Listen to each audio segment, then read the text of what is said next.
Абхазия вступила в новый период. Выборы позади. Главой республики избран Бадра Гунба. 3 марта Гунба провел первую пресс-конференцию в качестве избранного президента Абхазии. Основные тезисы и посылы для общества, прозвучавшие на пресс-конференции, обсудим в студии с Максимом Гвинджи, послом по особым поручениям МИД Абхазии. Максим, приветствую. Спасибо, что с нами здесь. Спасибо. Добрый день. Итак, напряженная предвыборная кампания «Борьба позади». Избранный глава дал первую пресс-конференцию. Много важного было озвучено. Мне бы хотелось поинтересоваться, что вам больше всего запомнилось? Что бы вы отметили из сказанного?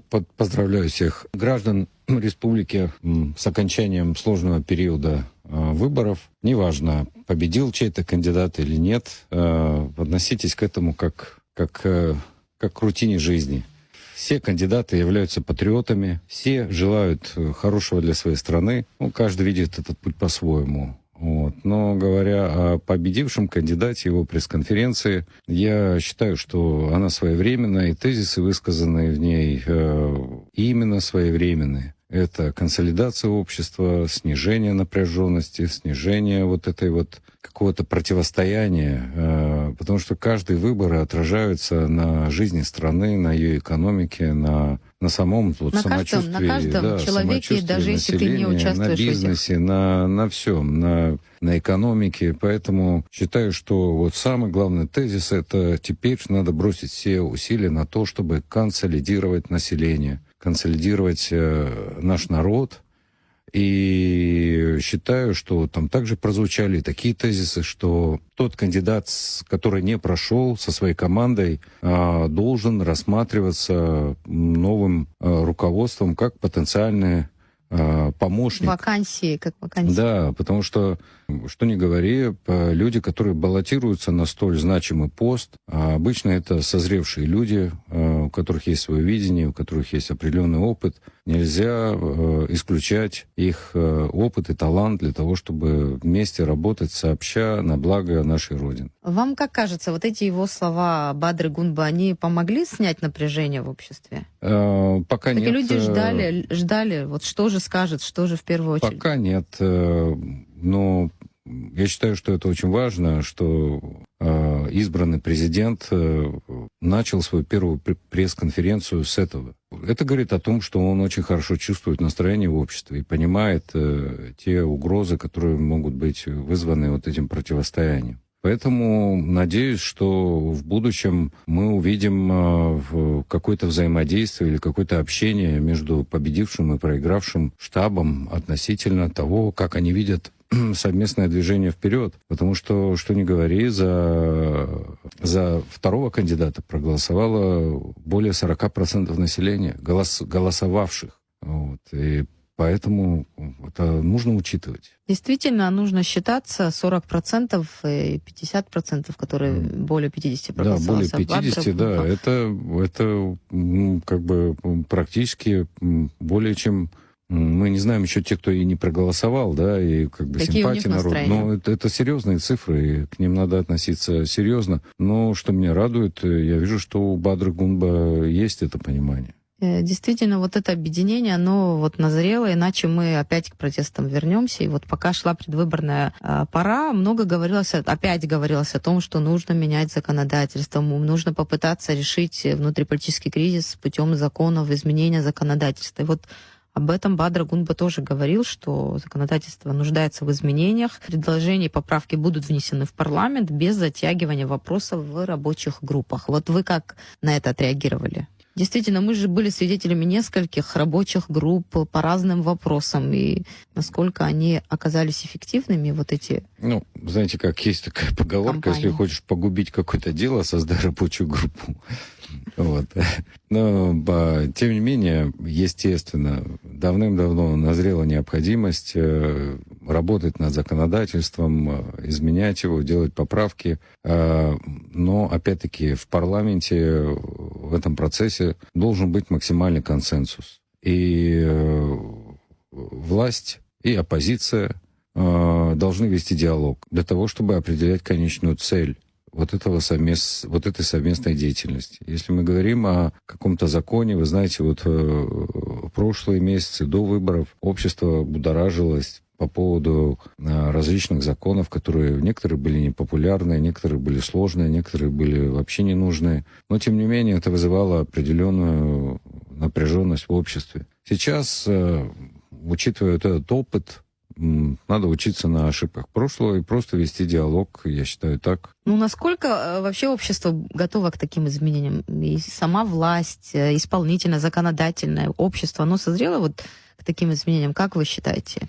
Я считаю, что в Реформы Абхазии серьезные? всегда было, есть и будет созревшее общество. Вот. Есть, конечно, люди, которые не очень разбираются в некоторых процессах, но, к сожалению, их слышно больше всех. А все-таки есть в Абхазии ядро, есть центр, и неважно, это власть или оппозиция, потому что я в одной из ваших передач говорил, что у нас, как в Америке, две партии, власть и оппозиция. У нас демократы и республиканцы. И порой они меняются местами. Меняются, да, и особо, что здесь говорить? А то, что они должны уже прийти к тому, чтобы совместно, да, как-то определять, какое будущее у нашей страны. Меня не устраивает перспектива на 1 год, на 2 года. Я хочу знать, что будет через 50 лет. Вот. И поэтому здесь, естественно, нужно взаимодействие и определение наших основных приоритетных целей и наши взгляды на будущее. Как мы видим наше будущее? Как мы будем развиваться? Придет время, оппозиция придет к власти, власть уйдет в оппозицию. Но по большому счету мы, как простые граждане, не должны страдать от таких перестановок. Вы сказали, что думающее ядро, оно не всегда активно, не всегда громко о себе говорит. Но общество понимает эти цели, которые должны через 50 лет, допустим, реализоваться, такие стратегические планы. Не все в виде общества понимает эти шаги. Иногда эти реформы, они болезненно для общества проходят, но этот положительный эффект, к которому нужно стремиться, он может быть не сегодня и завтра достигнут, а спустя годы.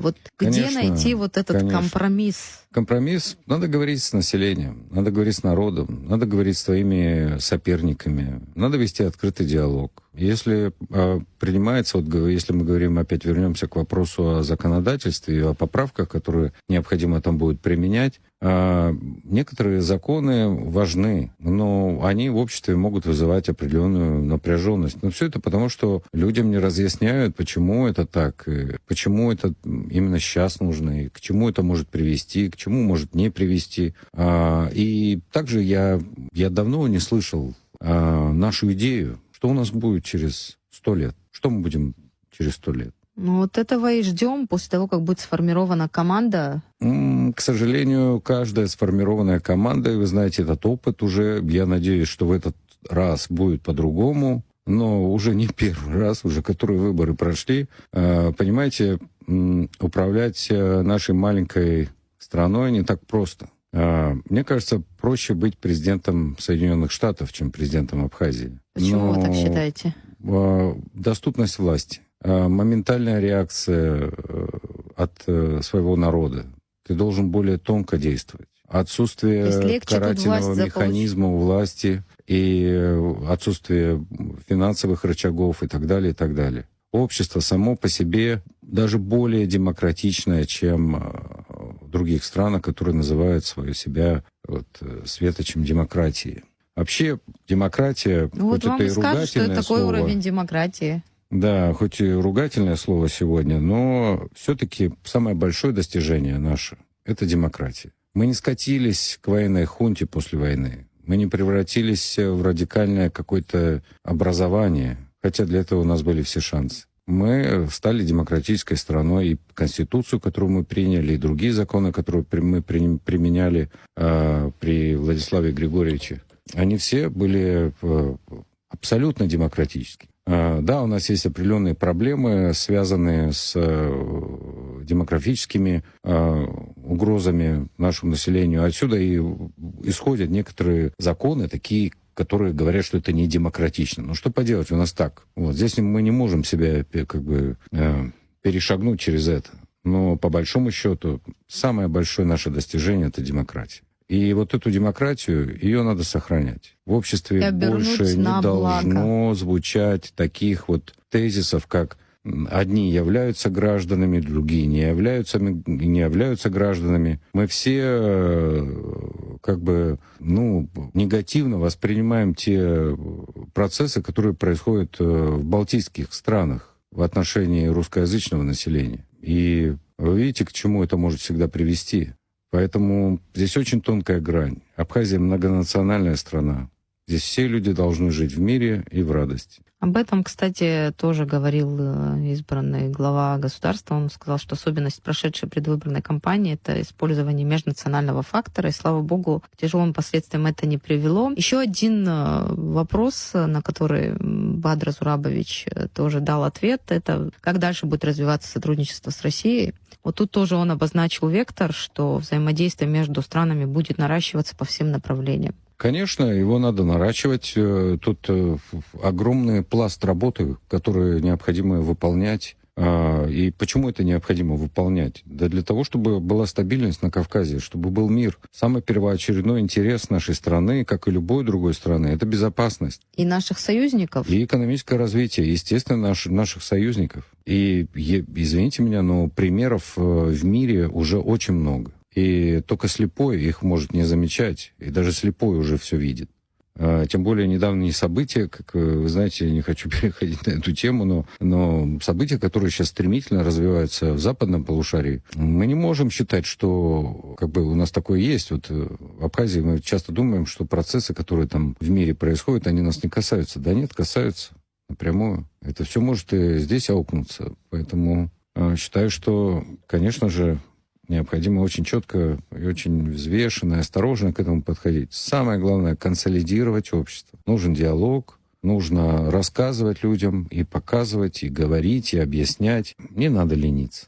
Кстати, по поводу оценки деятельности исполняющего обязанности президента Валерия Абганба, Бадр Зурабович сказал, что такую оценку делать не нужно, необходимо в целом проанализировать ранее осуществленные шаги, дать заключение и сделать кадровые решения. Вот сейчас многое зависит от кадровых решений. Кадровые решения, согласен. Каждый кандидат, идущий во власть, уже в голове имеет определенный план относительно людей, которые будут назначены на те или иные места. К сожалению, многие люди рассматривают выборы как какое-то шоу. Им хочется нового.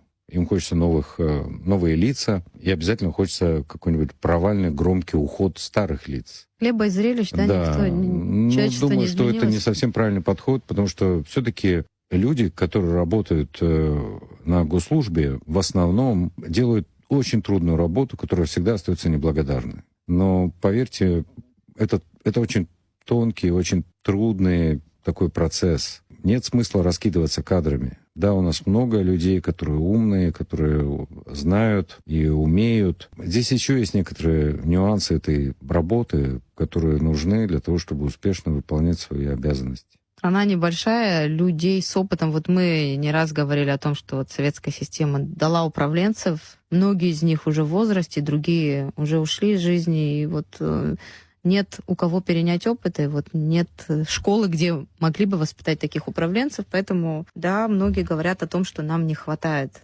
дипломатов, не хватает руководителей, и действительно разбрасываться не стоит. А если говорить о взаимодействии между избранным главой государства и парламентом, у них тоже не так много времени, да, до конца их полномочий остается. Но, тем не менее, нужно выстраивать тоже отношения. Вот как вы видите вот этот вектор взаимодействия? Вот рабочая группа сказали, что это не очень работоспособный путь, поэтому какие-то поправки будут внесены сразу в парламент. И как на ваш взгляд, это может происходить? Как будет происходить? Как может быть эффективнее? Да, у меня есть определенное видение относительно того, как... Если понимаете, когда мы говорим о том, что многие законы могут выглядеть изначально непопулярно, а в перспективе 30-50 лет они обязательно нам нужны. Но, вы знаете, принимая вот такие законы, принимая такие трудные решения, очень важно использовать опыт некоторых других государств. Я считаю, что хорошо было бы новому правительству максимально воспользоваться опытом своих коллег, друзей и в России, и в других странах. может даже сделать какие-нибудь ознакомительные визиты. Но, тем не менее, принимая сложные законы, я считаю, что обязательно нужно использовать процесс так называемой модуляции, когда вы или симуляции, когда вы симулируете, да, проводите как бы проект в жизнь, да, именно буквально вот на пальцах осуществляете его, как это будет работать, Пробуйте, какие подводные шаги, эти камни, какие препятствия, какие вызовы. Здесь вот, если говорить о создании рабочей группы, то я считаю, что она должна заниматься именно как раз-таки этим. Хотя я не обладаю такими вот знаниями в законотворчестве, наверное, и, может, я и не прав, может, я и не имею права это говорить, но я считаю, что было бы хорошо перед тем, как принимать что-то, естественно, это, как говорится, как я сказал, провести симуляцию. В эти дни мы вспоминаем двух лидеров нашей страны, Владислава Ардзинба и Сергея Багапш, двух лидеров, один из которых основатель абхазского государства, другой, и его имя Сергей Багапш связывается с признанием независимости Абхазии. Вот какие уроки нам дала история, какие уроки сейчас, какой опыт нам нужно сейчас использовать вот нынешним руководителям? Ну, обращаясь к нашей истории, вот к новейшей нашей истории. Вы знаете, это ведь порой ответы лежат вот в прошлом, в какой-то вот эти степени. две личности, они, просто являются основами нашей государственности и нашей истории. Их будут помнить еще многие-многие десятилетия и столетия. Они останутся в истории как вот люди, которые... И я бы, знаете, что сказал? Вот если вот сейчас вот так коротко сказать, что взять от них, да? И что бы я сказал? Вот если, да, мы говорим о кандидате, который победил, да, и что вот взять от этих двух лидеров и как бы... Какие ошибки, может быть? Какие правильные шаги? Я имею в виду вот особые качества. Качества самих. Владислав — это дальновидность. Это взгляд в будущее, в далекое будущее. Человек видел перспективу, он был стратег, он смотрел далеко вперед. Багапш был близок к людям, он мог наладить отношения, он мог создавать ситуацию, в которой противники становились, если не друзьями, то нормально друг с другом. Он был мастер компромисса. Я думаю, что вот такие вот качества, они и помогли нам добиться того, чего мы добились. И следующие, конечно, вот и избранный президент нашей страны. Дай Бог, чтобы он использовал этот опыт и вот эти качества. Но надо сказать, что корни политического раскола как раз в годы правления Владислава Григорьевича и потом Сергея Васильевича. Вот тогда но и тем не менее они нашли возможности... Они нашли возможности, вы знаете, это было опять-таки благодаря вот этим личностным качествам, о которых я сказал. А раскол в обществе, я уверен, что при правильной работе этот раскол можно вылечить. Нам не нужен раскол. Я призываю всех быть гражданами, в первую очередь, своей страны. Я иду, голосую, возвращаюсь домой, смотрю сводки. Выиграл мой кандидат — хорошо. Проиграл мой кандидат — ничего страшного. Я буду работать, я буду трудиться на благо своей Родины, исполнять закон, не нарушать его. Вот так. А вот 70% явки, если у нас еще немного эфирного времени остается, как вы считаете, это хороший показатель? По-разному, просто к явке вообще по-разному относятся. Где очень высокий уровень явки, говорят о некой нестабильности внутри общества. Но когда совсем пассивное общество, это тоже не очень хорошо. Вот вы как оцениваете? Хорошо. Я думаю, просто в условиях Абхазии трудно представить ситуацию, когда общество будет настолько пассивным, Наверное, это будет то время, когда вообще все проблемы будут решены, и людям будет уже не так важно, кто будет во главе государства, потому что система будет работать и будет налажена. Мы выбираем только человека, который будет в определенный период времени исполнять обязанности по управлению государством, экономикой. Да, у нас свои видения, у меня свое видение. Но то, что его не принимают, это же не означает, что я должен объявить их врагами, не воспринимать чужую точку зрения.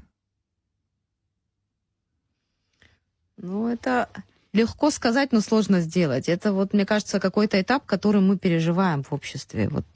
Принятие, абхазское общество политизированное. Это и хорошо, и плохо, как вы сказали, это отражает в какой-то степени уровень демократии, но с другой стороны, это иногда переходит и грани. Да, я не могу судить, и не хочу никого судить, и давать какие-то советы, не имею на это права. Но просто обращаюсь всем попроще относиться ко всем вещам. Еще раз повторяю, выполняйте свой гражданский долг, голосуйте, делайте для страны что-то хорошее, работайте, не нарушайте закон, помогайте ближним, уважайте друг друга. Что еще? Я знаю... Не помню, кто-то из наших гостей очень важные слова сказал. Давайте устроим битву талантов, ресурсов, возможностей. Конечно. Что мы можем, будем показывать и делать. Конечно. То, что можем, и это как раз пойдет на созидание. А интерес к абхазским выборам, вообще к внутриполитической ситуации, он же высокий был, и со стороны зарубежных СМИ приковано было внимание вообще к процессам.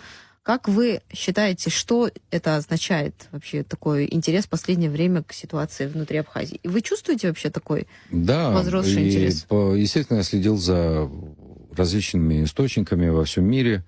Во-первых, Абхазия появилась в мировых новостях во всем мире, глобально. Во время недавних событий, когда был захват правительственных зданий и так далее, эта нестабильность. А после этого, естественно, во всем мире появился интерес к тому, чем это закончится, и во что это превратится. И, естественно, со всего мира я получал новости, получал звонки, сообщения, люди переживали. Буквально сегодня я говорил с одним изданием в Аргентине, они просят, чтобы мы подготовили для них маленькую статью о событиях здесь. Во всем мире все интересуются. Хотя много различных процессов, тоже интересных и кризисов, но тем не менее, маленькая Абхазия, она приковывает внимание. Да. То есть мы важное место в геополитических процессах продолжаем занимать. Это в этом плане, как говорится, я хочу воспользоваться эфиром вашего радио и сказать, что Абхазия центр планеты. Хотелось бы, хороших побольше новостей, и чтобы через призму этих событий, через, может быть, наших талантливых спортсменов, музыкантов, деятелей культуры, через эту призму мы становились центром внимания во всем мире. У нас есть и это тоже. Такие у нас тоже есть и выдающиеся люди, которые несут с честью имя нашей страны, наш флаг. Да, я думаю, мы все вспомнили Хиблу Герзмава, конечно, Владислава Григорьевича, и этот список других. можно продолжать. Большое спасибо, что были с нами в студии. Спасибо. На этом мы завершаем наш эфир о первой пресс-конференции избранного главы Абхазии Бадры Гунба. Мы о основных тезисах говорили с Максимом Гвинджи, послом по особым поручениям МИД Абхазии. Такие были обстоятельства.